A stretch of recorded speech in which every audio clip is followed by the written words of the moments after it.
Bienvenidos a Aprende en Casa 3, un espacio en el que vamos a poder estudiar y divertirnos desde nuestros hogares. Y el día de hoy nos acompaña la maestra Cecilia Vargas, a quien recibo con mucho gusto. Y vamos a tener el gusto de estar con ustedes en esta clase de historia de quinto grado. ¿Ya están listos? Vamos con Ajo Listo y comenzamos.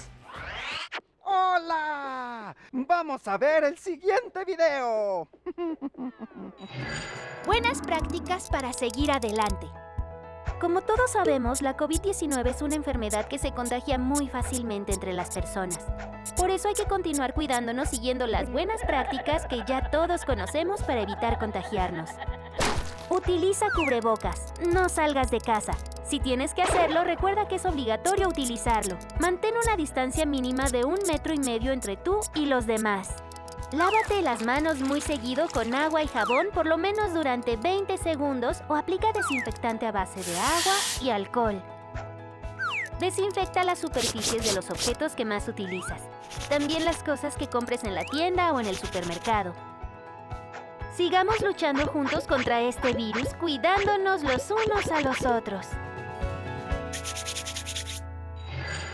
Es muy importante continuar con las recomendaciones para evitar contagios de COVID.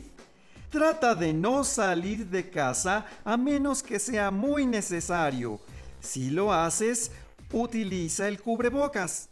Lava tus manos frecuentemente con agua y con jabón, por lo menos durante 20 segundos. Ahora es momento de seguir con el programa de hoy.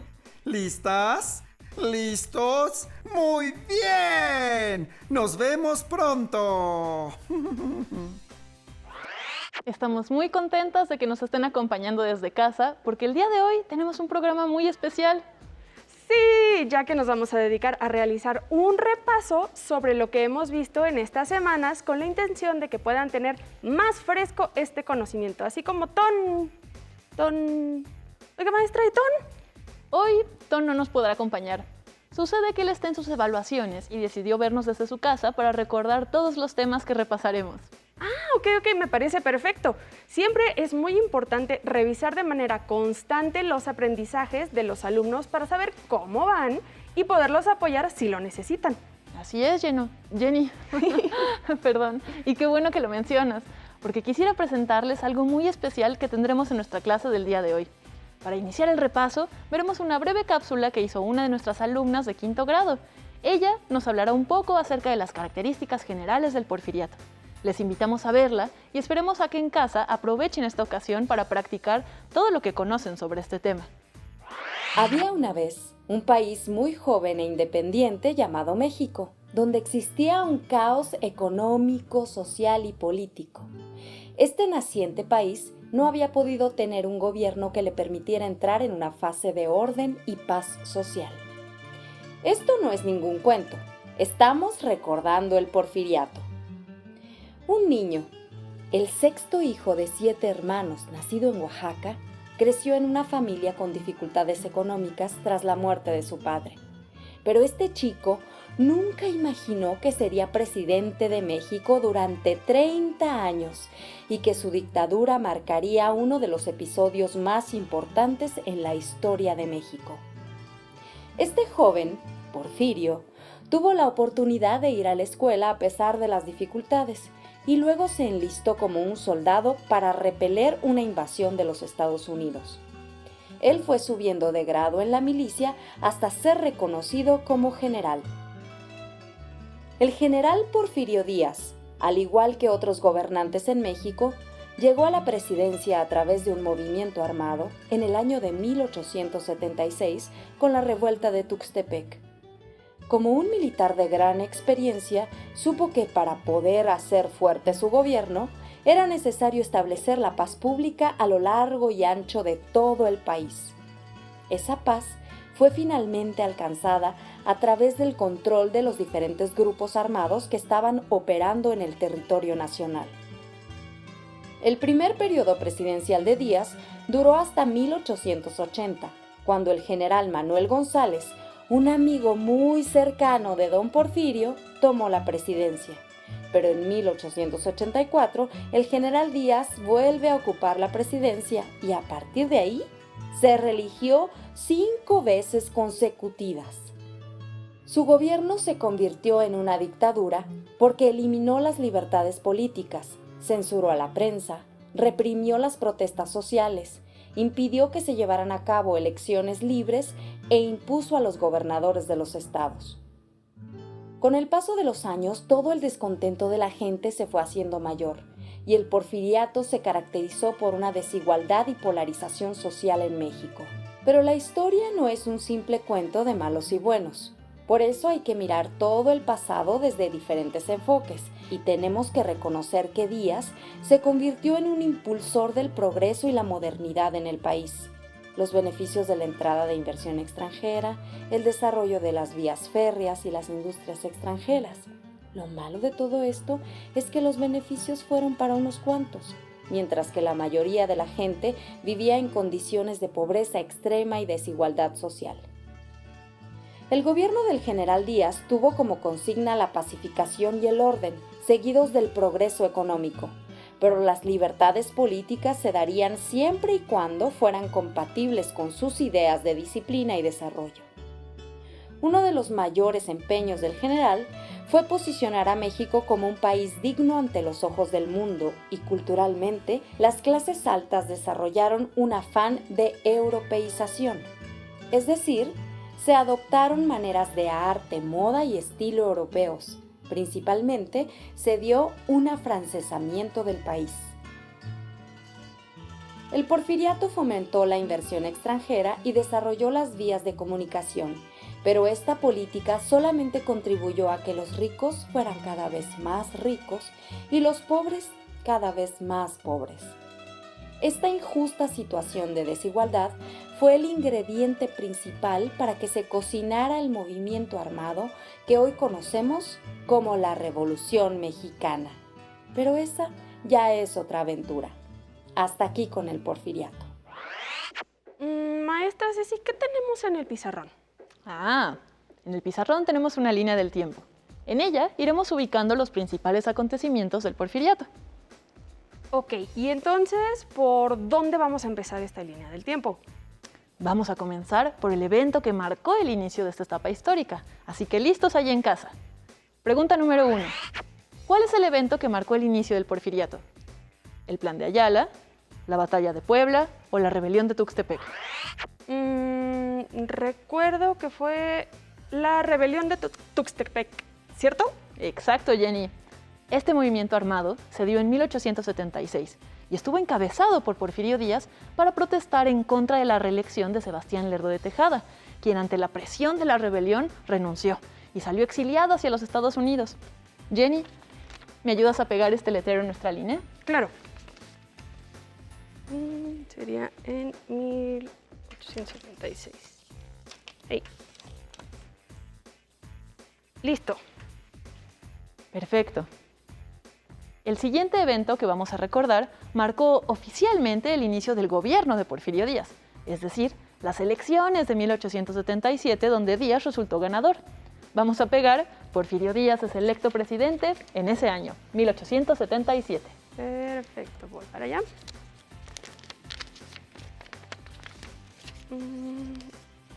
Ok, como fue muy cerquita, la vamos a poner por atrás.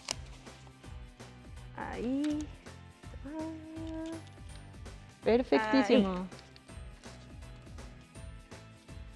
Excelente. Maestra, pero ¿cómo empezó tan rápido la dictadura de Porfirio Díaz? Si él mismo estaba luchando contra la reelección. Bueno, Jenny, en este punto es muy importante que nos acordemos que el gobierno de Porfirio Díaz no fue una dictadura desde el principio. No, se fue convirtiendo en una conforme Díaz se fue reeligiendo y aumentando su poder. Fue después de su primer periodo presidencial que resultó electo Manuel González, un amigo íntimo de Díaz. ¿Me ayudas a marcar en nuestra línea del tiempo la presidencia de González? Claro. Y aquí. Perfecto.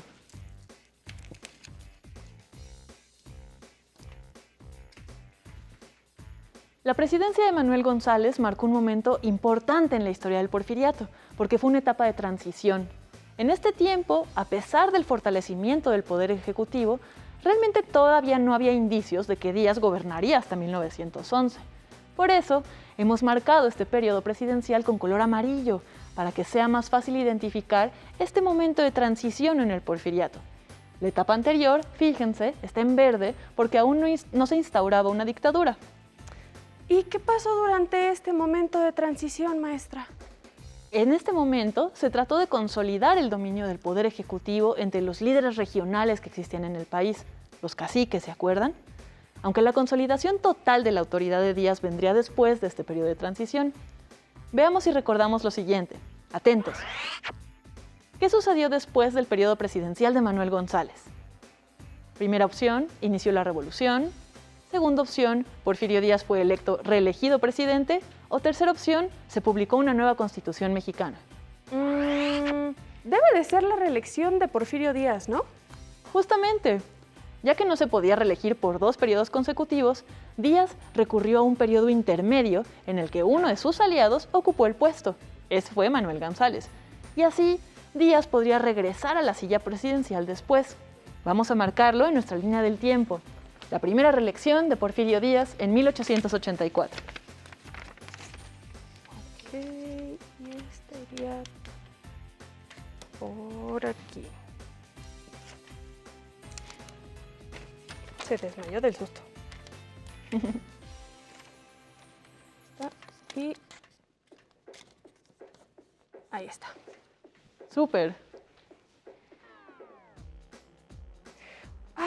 Entonces, por lo que entendí, a partir de este momento es cuando comienza la dictadura. Precisamente. La plena dictadura porfirista comenzó a partir de que Díaz obtuvo la presidencia por segunda vez, después del gobierno de Manuel González. Para mantenerse en el poder, Díaz impulsó además una serie de reformas constitucionales. ¿Y qué fue lo que reformó? Se reformó el artículo que prohibía la reelección presidencial. ¿Pero no se supone que Díaz estaba en contra de las reelecciones? Así es. Jenny, alumnos, esta es una de las grandes contradicciones del periodo. Aunque Díaz subió al poder por primera vez combatiendo la reelección presidencial, años después, él mismo sería el responsable de impulsar las reformas constitucionales que le permitieron reelegirse una y otra vez. Vamos a señalarlo en nuestra línea del tiempo. Reforma constitucional para permitir la reelección. Esto fue en el año de 1887. Maestra, me acabo de dar cuenta que los carteles solo han cambiado de color, sino también de tamaño. ¿Hay alguna razón para organizarlos así? Pues mira, Jenny. El incremento de este tamaño es una forma de representar que conforme iba avanzando la dictadura de Díaz, también se iba incrementando la desigualdad entre todos los distintos sectores de la población. Recordemos que la modernización no fue un proceso parejo igual para todos. El desarrollo benefició sobre todo a ciertas regiones, pero no a todo el territorio. Ok, ya veo. Así que la dictadura empezó justo como la reforma constitucional y el proceso de modernización. No exactamente. Verás, Jenny, es muy difícil hacer divisiones tan marcadas en la historia, debido a que ciertos procesos no tienen una fecha exacta de inicio y de término. Sin embargo, la reforma constitucional sí permitió la reelección de Díaz. Ese es un muy buen punto de partida para identificar la etapa en la que la dictadura se consolidó plenamente. Es por eso que lo marcamos en color rojo. Pero la reforma únicamente permitió la reelección por un solo periodo, ¿no? Al principio sí, pero poco después, en 1890, se volvió a reformar la Constitución para permitir la reelección de manera continua e indefinida. Y ahora sí, a partir de entonces, Porfirio Díaz sería reelecto presidente de México una y otra vez, y otra vez, y otra vez. Jenny, ¿me ayudas a marcar en nuestra línea del tiempo la reforma constitucional con la que se hizo legal la reelección indefinida en 1890? Claro. Indefinida. Así es. Hasta a mí se me hace demasiado tiempo. Ese Porfirio Díaz no perdió oportunidad. No, creo que le gustaba estar en la silla presidencial. ¿Crees que Algo haya sido sacaba. cómoda? ¿Perdón? ¿Crees que haya sido cómoda? por eso no la dejaban. A ver, poniéndonos serios otra vez. Muy bien. Entonces, desde ese momento, Porfirio Díaz permanecería como presidente.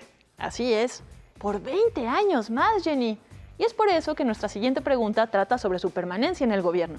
¿Están listos ahí en casa? A ver, ¿durante cuántos periodos presidenciales gobernó Porfirio Díaz?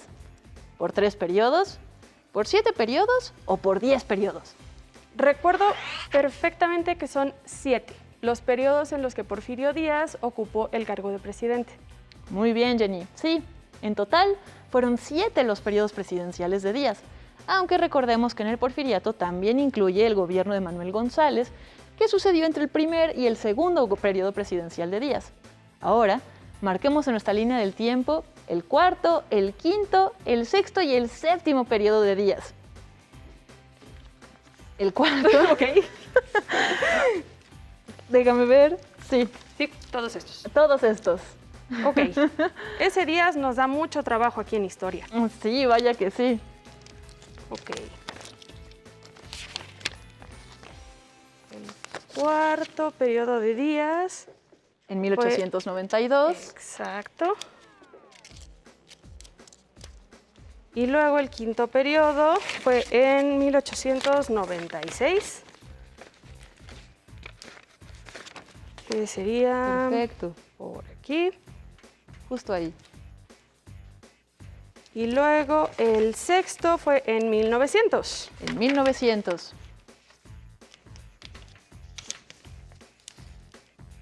Y el séptimo en 1904. 4.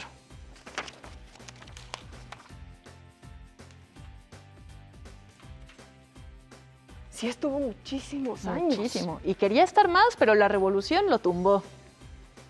Para ustedes en casa, en esta representación puede parecer poco tiempo, pero debemos recordar la duración de los años. Y es que desde 1877 hasta el punto donde ya casi habían pasado 30 años, estuvo Porfirio Díaz en el gobierno. Exacto.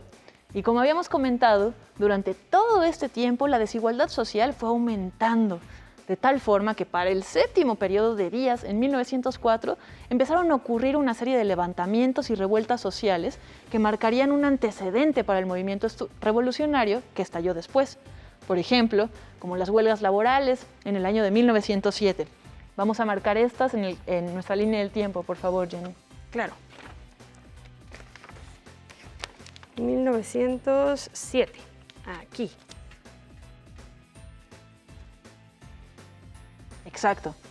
Fue a finales del año de 1906 y principios de 1907 que estallaron las huelgas más importantes de este periodo, que marcaron un parteaguas en la historia de los levantamientos sociales que exigían libertades y derechos.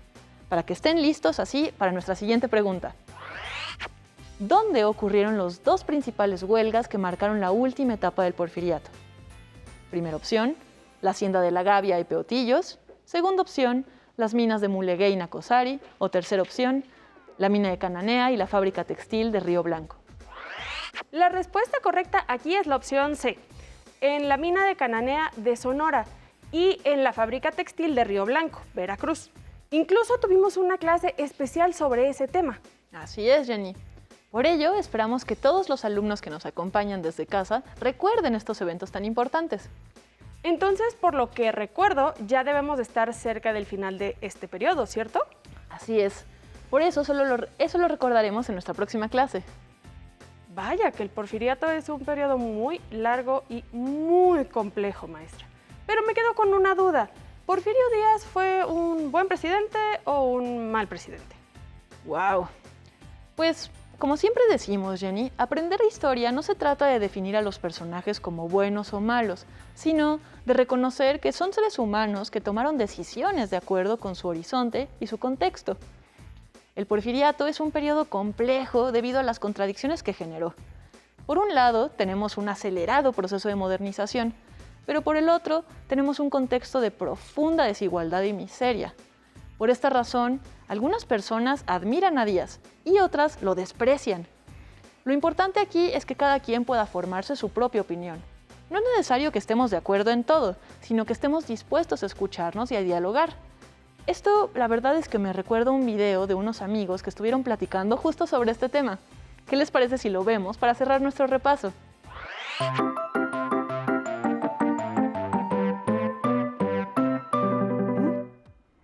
No se escucha, don Leopoldo. Tiene el micrófono apagado.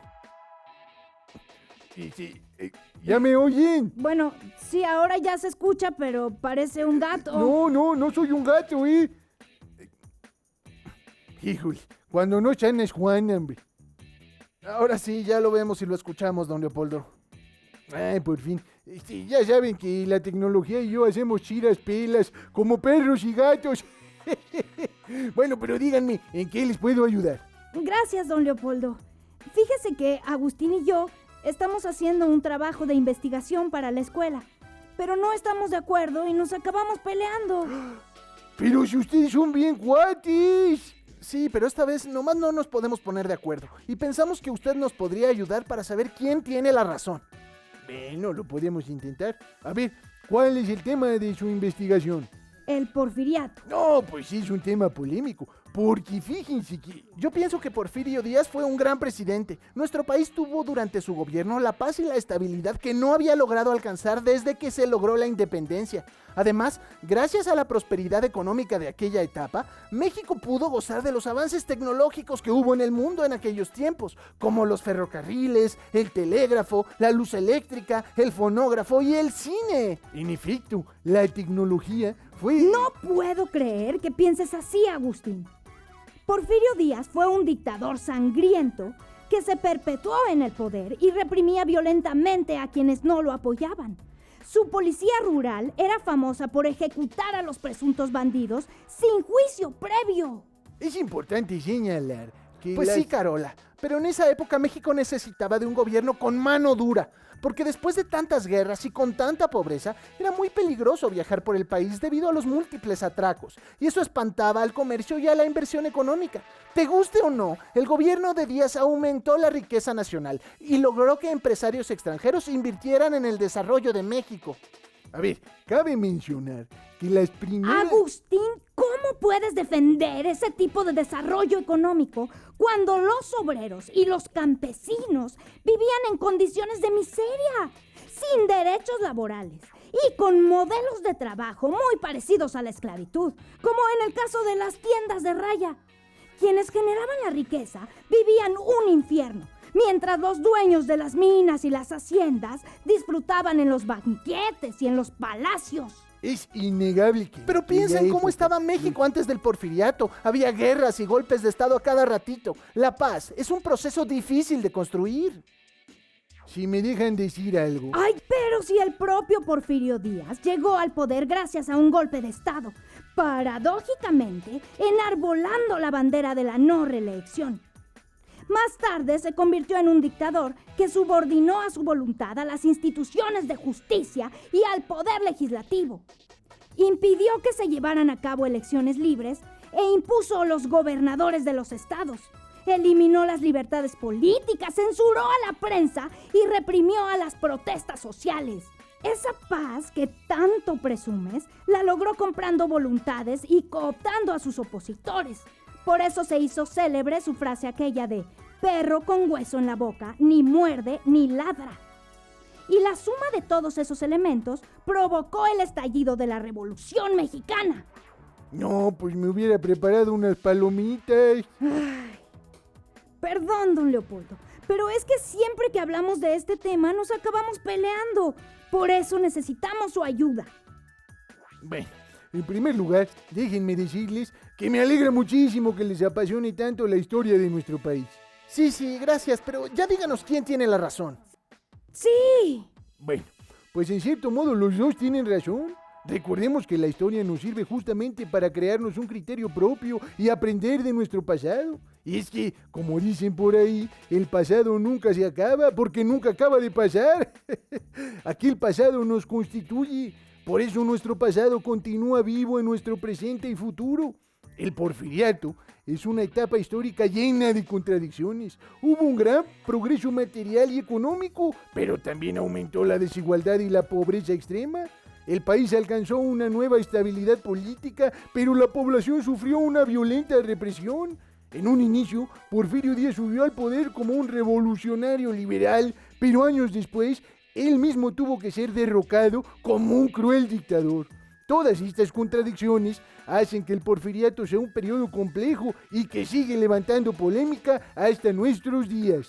Pero ¿usted qué opina, don Leopoldo? ¿Cree que Porfirio Díaz fue un buen o un mal presidente? Pues yo nomás pienso que lo que dice Juan de Pedro dice más de Juan que de Pedro, o en este caso, de don Porfirio.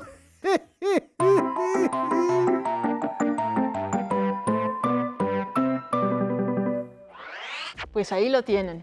Para terminar, les invitamos a que reflexionen sobre esta discusión y que se atrevan a construir su propio punto de vista con base en toda la información que hemos aprendido aquí en clase. Maestra Cecilia Vargas, pues te agradezco mucho que hayas estado con nosotros en este repaso que fue muy interesante. Gracias, Jenny. Si te es posible, consulta otros libros y comenta el tema de hoy con tu familia. Si tienes la fortuna de hablar una lengua indígena, aprovecha también este momento para practicarla y platica con tu familia en tu lengua materna. Por hoy hemos terminado con, para refrescar nuestros aprendizajes, el Porfiriato, historia de 5º grado. Espero lo hayan disfrutado tanto como nosotras y le damos las gracias a las maestras y los maestros que el día de hoy nos dieron clase.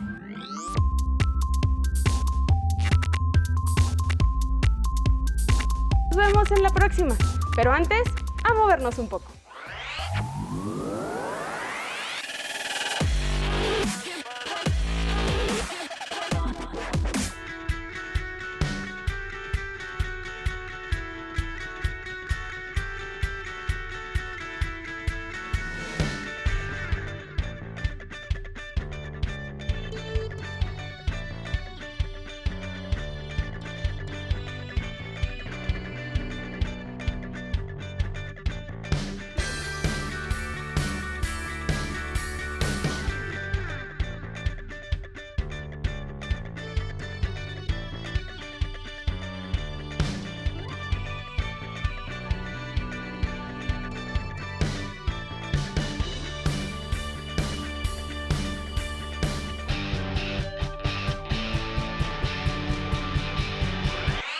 Te enseñaremos cómo armar un cubrebocas con ayuda de un adulto.